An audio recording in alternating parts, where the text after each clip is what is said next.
Welcome to the Exam Room Live, brought to you by the Physicians Committee, the early edition. Hi, I am the weight loss champion, Chuck Carroll, and this is the healthiest half hour anywhere online today. Appreciate you joining us right here on Facebook and on YouTube as we do our best to educate, enlighten, and inspire for the next little while.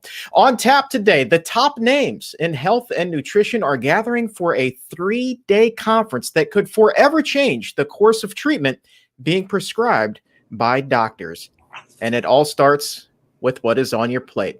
To get a preview of the International Conference on Nutrition and Medicine, we welcome Dr. Neal Barnard to the show today. Dr. Barnard, so much to discuss here, so many great presentations. Looking forward to diving into that with you. You bet, Chuck. And then we're going to turn to the little ones, talking about children and dairy. We've been told that kids need milk for calcium and strong bones. And the new dietary guidelines that are being finalized, well, they really don't appear to be changing that message, despite overwhelming evidence that it's time to cut dairy from the diet. To discuss, we will be welcoming Dr. Yami to the Exam Room Live for the first time. Dr. Yami, looking forward to catching up with you and getting your thoughts.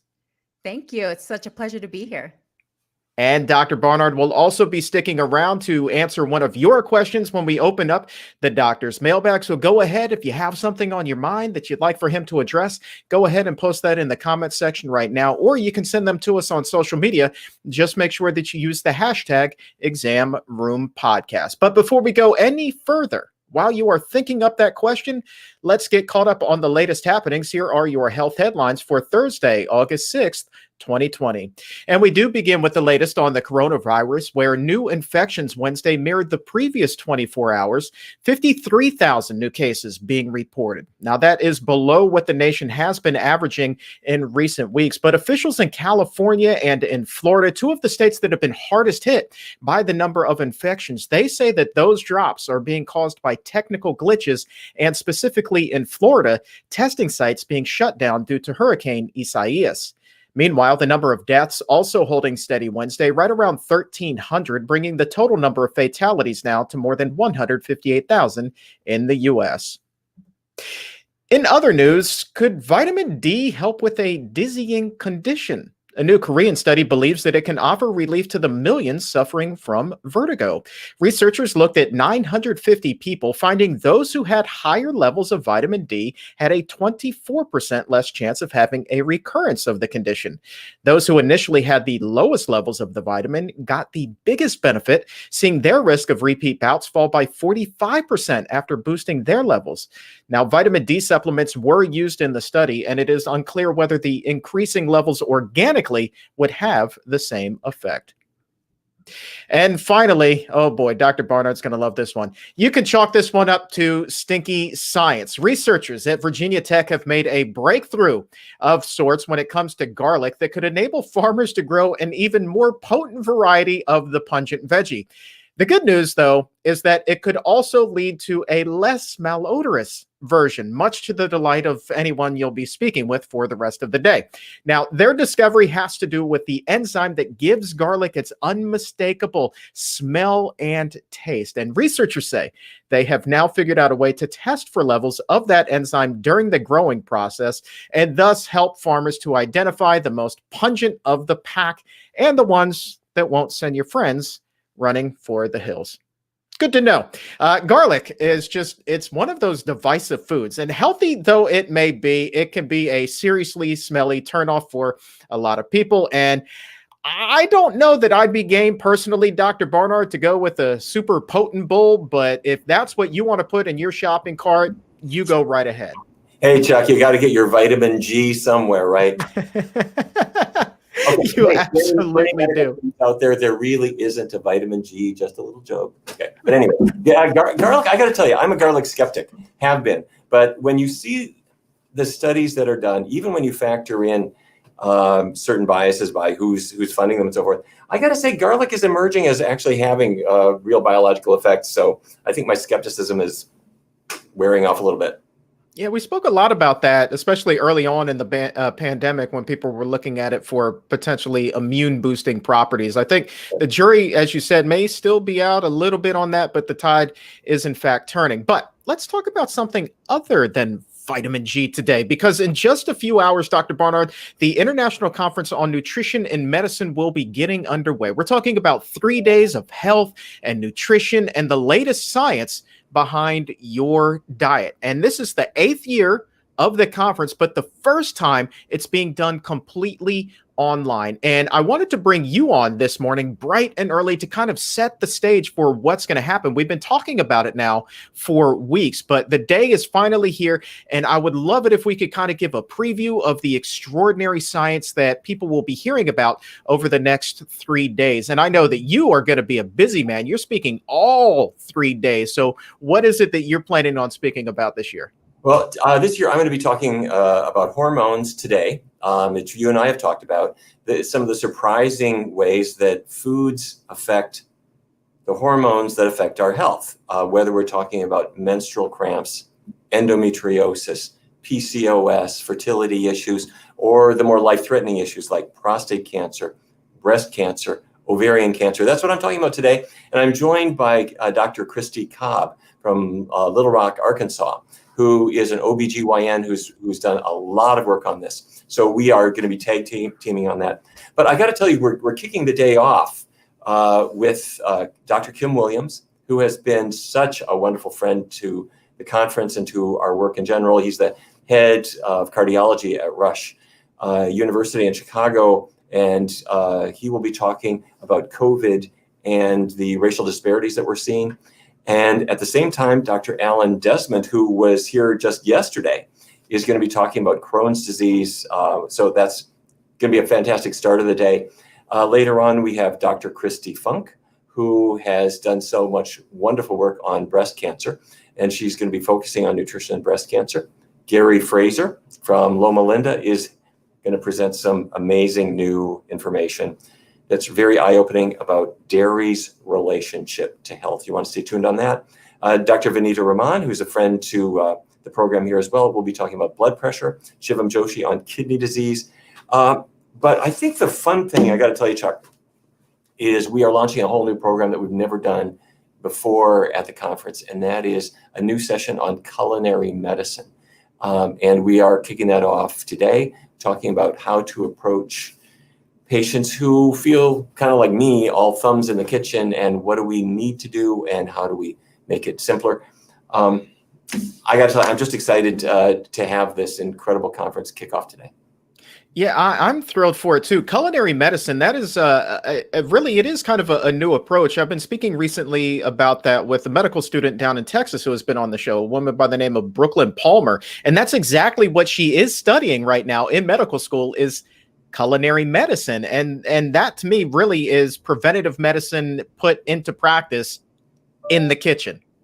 Yeah, and I have to say there's a lot to it. There are some people who say, well, to eat healthfully, you've just got to learn to cook. And I got to tell you, I am not one of the people who says that, because my feeling is a healthy diet might change your health, but it's not going to change your personality. So if you're too impatient to cook now, you're still going to be too impatient when you're following a healthy diet. So my feeling is we have to, in culinary medicine, empower people with the tricks that will work for them, for their schedule, so they don't all have to feel they have to be gourmets. But the other thing, and I know that you talked with Brooklyn about this as well, is looking at different culinary traditions, their strong points, their weak points. For example, Dr. Rahman has spoken about Indian cuisine, which is based on very simple but such healthy foods, lentils and spinach and rice. But there are some vulnerabilities. Too much use of oil, dairy products, and so forth. So how do you take a rich, wonderful tradition and really maximize its health? So we're going to be doing that with many different culinary traditions. I'm super excited about it. And let's talk about some of the other presenters who are going to be there throughout the course of the conference. I believe Dr. Michael Greger is going to be there. Evidence-based weight loss. That's going to be a big one. I think he's speaking on Saturday. Is he one of the show closers? Yeah, I got to tell you, Dr. Greger always brings down the house, so we are glad to have him with us. He has been just a favorite. So, and And here's another one that I'm really looking forward to. There are two that I have circled in real big fat red marker. One of which is Dr. Katz and Dr. Walter Willett. They're going to be teaming up to do a presentation called "What's Behind Nutrition Controversies: Making Sense of the Science." And here's what I love so much about this is because there is so much conflicting data out there. It seems like one week you read one headline and then the next week it's something completely different that seems to contradict. So how do you make sense of all of that? I love the fact that we have two of the leading names in this field, two of the most respectable people in this field that are going to try to clear things up for us. Well, you know, last fall, if people remember, the Annals of Internal Medicine put out a series of articles saying meat maybe won't hurt you after all. Go ahead, everyone should eat meat. And they just ran into a buzzsaw of controversy over industry influence over that. And frankly, they got maybe justifiably beaten up for it. So we're going to look at that controversy and many, many others. And so David Katz from Yale, Walter Willett from Harvard, just top experts are going to tackle that. By the way, Walter is sticking around and he has another presentation where we're looking at foods and the environment. Which is something where many people have said your environment is affecting your health too. Let's address that. And he'll be joined by Martin Heller from Michigan. And it's going to be a fantastic presentation. Oh, we had Dr. Heller on the podcast not too terribly long ago, and he and I got to talking about his presentation. And my favorite part of the conversation was when I was asking him about Burger King's new ingenious idea to create this reduced emissions beef by feeding the cattle lemongrass. And he's like, well, they're claiming a 33% reduction, but let's demonstrate exactly what's going on here. And he was able to break that 33% down all the way down. I mean, it's just such an infantile amount that just goes to show, just minuscule marketing, but what he or just major marketing on Burger King standpoint. But then what he was able to do, though, was to compare. This is what I found particularly fascinating. High carbon emission diets, the ones that put the most, bad stuff out into the environment versus the environments that are best for the planet. And wouldn't you know, he was able to draw a connection between the diets that are best for the planet also happen to be the healthiest diets for you and I. What a concept. Yeah, and I think many people are aware that nutrition choices affect the environment. Everybody knows about the belching cows and creating greenhouse gases, and that's all real. Our contribution to that now is to really understand it and get into it in detail so that people understand what matters and what doesn't matter and have the facts to carry with them. And my hope is that people will find this both informational, but also just really inspiring as well, because you're getting it from the world's leading experts. Yeah, in 3 days, I mean, we're just going to learn so much, and we'll be talking a little bit more about it on tomorrow's show when I'm joined by Dr. Jim Loomis. I know you'll be presenting at the time that we're actually doing tomorrow's show, so you get the day off. I know that you're going to be a busy man, but if I could ask you to stick around before you go do your presentation today, I still would love to open up the doctor's mailbag and have you answer a question. Yeah, I'd love to. And for people who are signing up for the conference today, be warned, this is the real thing. These are the world's top experts in all of these conditions. So it's not for the faint of heart.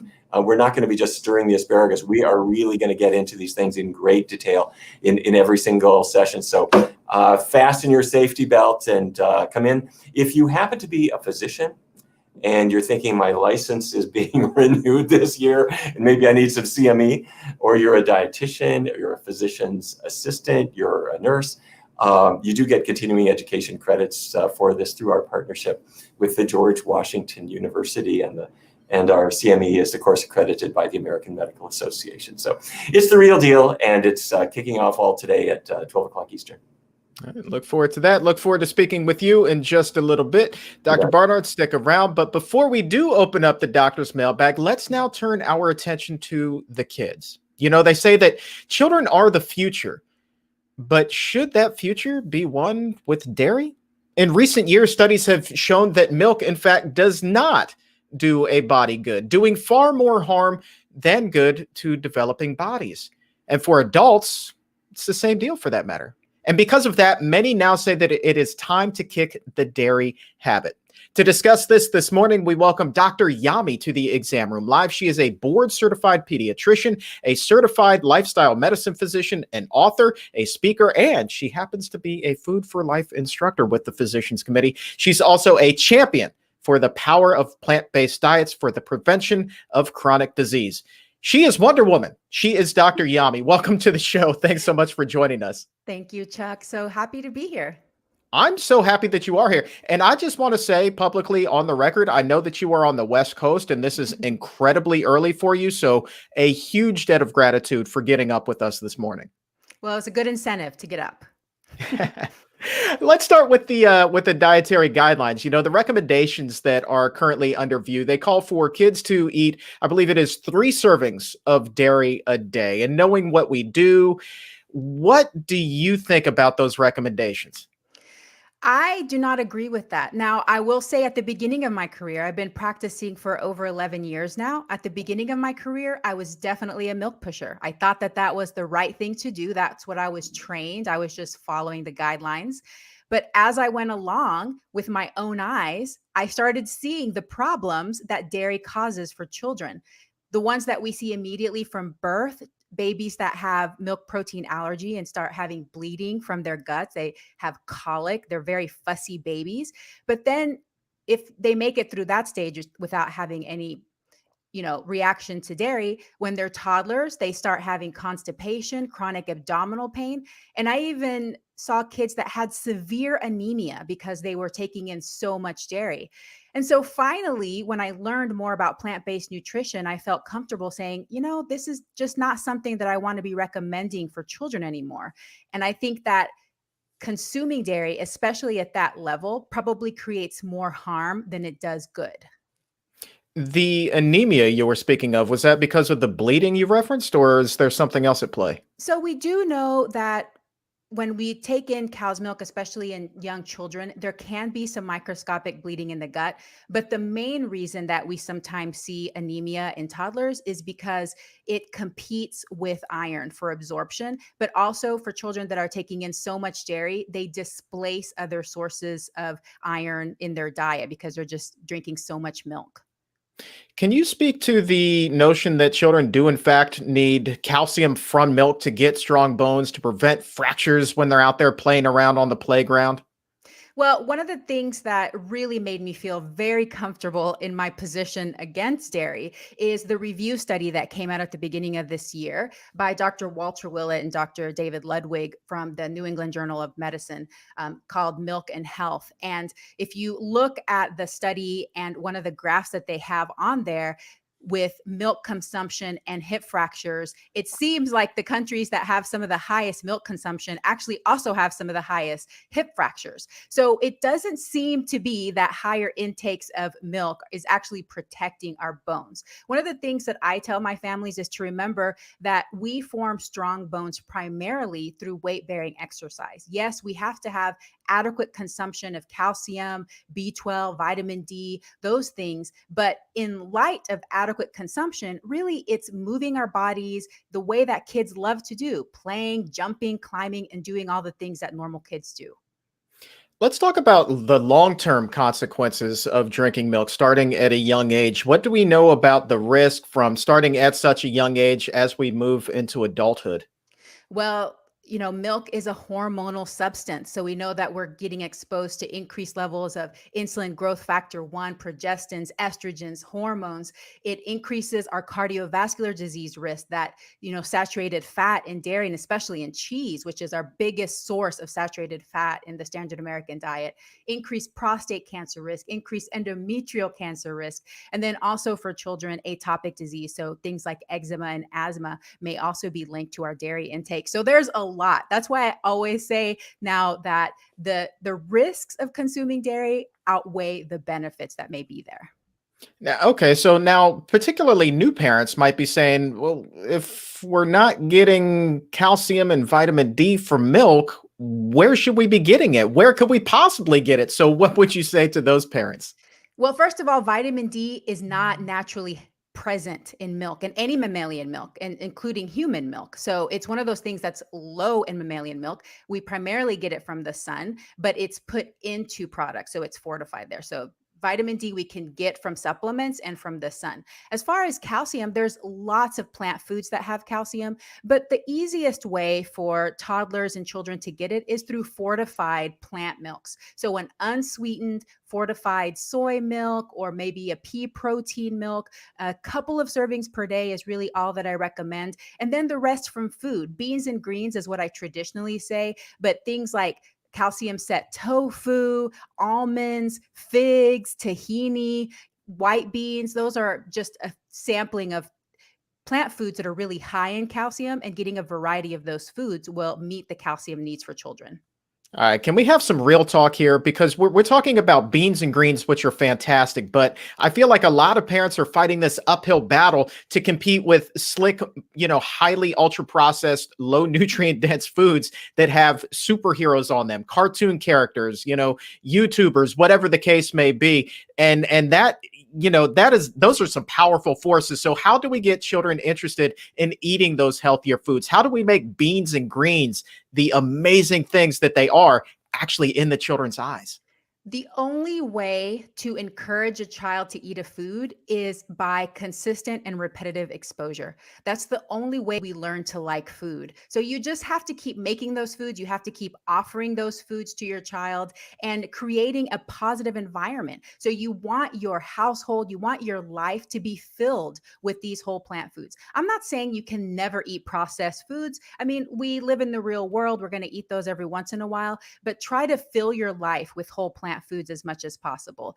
But like I said before, when it comes to getting sufficient calcium, just a couple of servings of a fortified plant milk is sufficient. You don't need to be stressing about your child's calcium intake. And I want to go back to the dietary guidelines here, because this is the first time that they are going to include some recommendations for infants up through age 2. And what would you like to see as far as a healthy diet for that young age group, aside from just taking dairy out altogether? What are some important things for parents to keep in mind?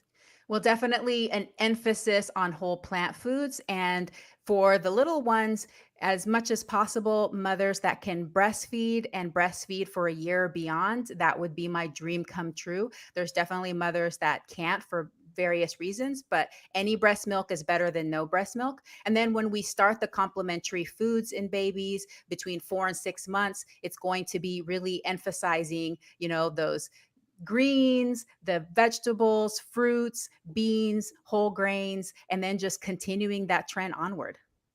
Now, you said at the top of the interview that you were a big milk pusher early on in your practice. So what caused you to go plant-based? What did you see? What did you hear? Well, actually, my decision to go plant-based was pretty random. I was reading a book called Born to Run, and in that book, they talk about the Tarahumara Indians who are primarily plant-based and run all the time and are calm and happy. And I was like, well, that sounds good. I'm going to give that a try. And it was just an experiment. And ironically, since we're talking about milk, I suffered from chronic constipation for over 30 years of my life. I thought it was genetic. I thought it was just normal. It runs in my family. I had to take Miralax for people that know, and in pediatrics call it vitamin M because so many children suffer from constipation. Within 3 days of eating a whole food plant-based diet, it was cured. And now I call myself a super pooper. So, I mean, it was a big eye-opening experience for me. And that's when I really started looking at the literature and what does it say about plant-based diets, not just for adults, but for children. And after that, I was just, it just began my journey of learning more. And that's when I became a Food for Life instructor. And now I teach it not just to my students, but also to my patients and their parents. And how do those parents react when you teach them about these things? I'm sure that they're so used to coming in and getting a prescription and being on their merry way, and then you're hitting them with all kinds of nutrition science. So, well, how do those conversations tend to go? Well, I think that younger parents now are really open-minded and they want to hear what's best for their children. And more, especially in the past 2 years, I found that parents aren't so surprised or shocked when I say that dairy might not be the thing that we thought it was. I think the word is getting out. We have almost 20 commercially available plant milks on the market. There's so many products that are coming that are telling people, well, maybe we don't need to be drinking cow's milk. And so I think that families are more and more receptive. Is it always easy for them? No, because like I said, we live in the modern world, but I think that parents really are trying to do their best to feed their children a healthy diet. We have a question from a viewer over in Germany. I think that this is really relevant to what it is that we're talking about. They say, what is the difference between a plant-based diet for babies and kids versus the one eaten by adults? They say here in Germany, many physicians actually warn against having a baby eat a plant-based diet. Yes, and you're going to see that all over the world, including the United States, because of guidelines like this that tell doctors that it's not safe to not drink milk and not eat meat and those kinds of things. So that's not an uncommon thing that I hear from people that seek out my advice.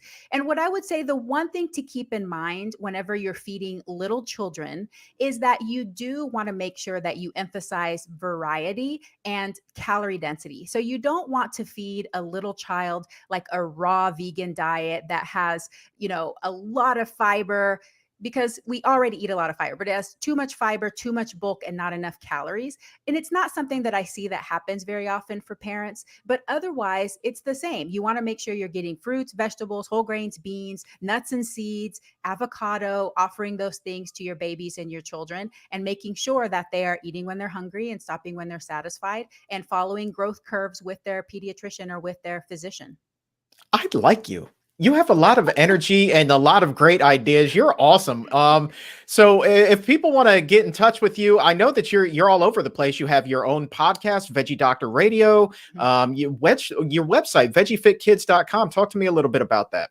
So I actually started this at the beginning of my journey, exactly because of the question from Germany, because families were coming to me saying, well, I've heard that this is not safe. So I wanted to start a resource that had lots of resources on it for families that were wanting to raise plant-based kids. So on there, you will find frequently asked questions, a list of resources, and we're working on an evidence-based section that has links to articles for those families that want to see the data. We're working on that for now. But also my podcast right now, we are running a pediatric series where it's all about children. So tune in to Veggie Doctor Radio for that. I would love to have you come on the Exam Room podcast. This is a live show, so we also have the sister podcast where we can go a little bit long form. I feel like there's so much more that you and I could discuss here. There's so much that has to be left on the table due to time constraints, but I'm telling you, I would love to have you on and just get a good, solid half-hour conversation about all of this and do a deeper dive. Anytime. Thank you so much. Oh, thank you. And you can subscribe to the podcast by heading over to Apple Podcast or Spotify, Stitcher, wherever shows are available. Search for Veggie Doctor Radio, mash that subscribe button. And then after you mash the subscribe button there, look for the Exam Room podcast by the Physicians Committee and mash that subscribe button over there as well. Bring the two worlds together and it will be audio harmony. It will be fantastic. Dr. Yami, thank you so very much for joining us this morning. You're also on social media, right? At Dr. Yami spelled out? Yes, at the Dr. Yami, Instagram and Facebook. There you go. All right. Mandatory follows, everybody. The Dr. Yami. Thank you so much. We will talk to you again soon. Thank you. All right. Time now to open up the doctor's mailbag and answer one of your health and nutrition questions. And for that, we're going to be welcoming Dr. Barnard back to the show just before ICNM gets underway. Dr. Barnard, different topic, but an important one nonetheless. Today's question, it's a popular one with an interesting twist. It is about oil. And this viewer writes, I get that animal fat increases the risk of diabetes, but why would vegetable oil do that?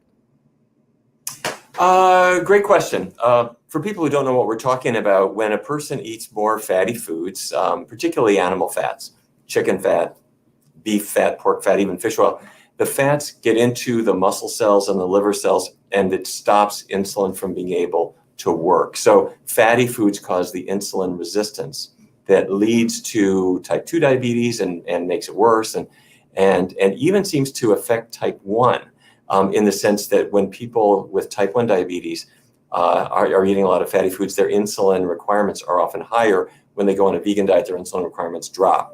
Although a person with type 1 is never going to get off their insulin, at least not with current technology. So the question is, what about vegetable oil? Vegetable oils are better than animal fats in several ways. Most of them are quite low in saturated fat, so it's not so likely to hurt your heart, not so likely to contribute to Alzheimer's disease.